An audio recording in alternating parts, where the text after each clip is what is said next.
మానవ అక్రమ రవాణా కేసులో సుప్రీంకోర్టు మార్గదర్శకాలు జారీ. రాజ్యాంగ సవరణలు 32, 142 ప్రకారం సుప్రీంకోర్టు తన అధికారాలను వినియోగిస్తూ ఆదేశాలు ఇచ్చింది. అక్రమ రవాణా నిరోధక చట్టం 1956లోని సెక్షన్ 15, 16 ప్రకారం తొలుత లైంగిక దోపిడీకి పాల్పడుతున్న, బలవంత గురి అవుతున్న బాధితులను గుర్తించాలి.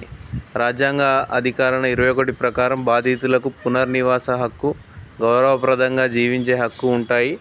బాధితుల రక్షణ ప్రణాళికలో భాగంగా వసతి కనీస ప్రమాణాలను అనుగుణంగా నిర్వహించాలి. శివారెడ్డి గూడెం పంచాయతీకి పురస్కారం. కేంద్ర ప్రభుత్వం ఆధ్వర్యంలో అస్సాం రాష్ట్రం గువాహటిలో సేవా సే సమృద్ధి అంశంపై జాతీయ సదస్సులో తెలంగాణ నుంచి యాదాద్రి భువనగిరి జిల్లా భూదాన్ పోచంపల్లి మండలం శివారెడ్డి గూడెం పంచాయతీకి అవార్డు లభించింది.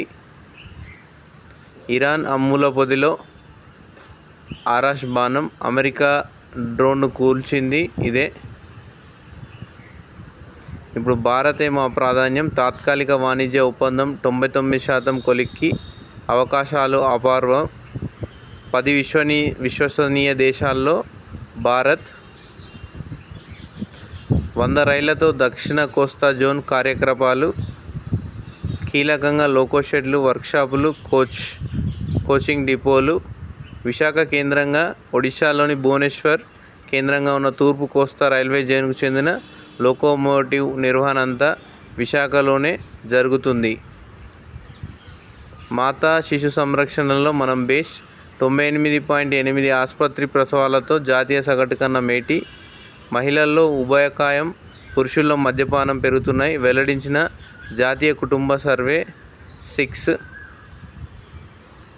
ఆసుపత్రుల్లో ప్రసవాలు జాతీయ స్థాయిలో 90.6% ఉండగా తెలంగాణలో 98.8% ఉన్నాయి. అదే పట్టణాల్లో 99.1, గ్రామాల్లో 98.6% ఆసుపత్రుల్లోనే జరుగుతున్నాయి. ఫలితంగా మాతా శిశు మరణాలు గణనీయంగా తగ్గింది.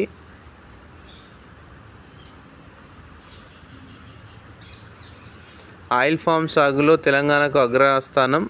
ఎస్ఎంఈఓలో భాగంగా 5 ఏళ్లలో 98,112 హెక్టార్ల సాగు. తెలంగాణ కొత్త మార్గంలో హైస్పీడ్ రైళ్ల corridor. Bharat city dry port Haliya Vadapalli మీదుగా హైదరాబాద్ టు చెన్నై ప్రాజెక్ట్ ఎన్క్లోజ్మెంట్ కీలకంగా మార్పు.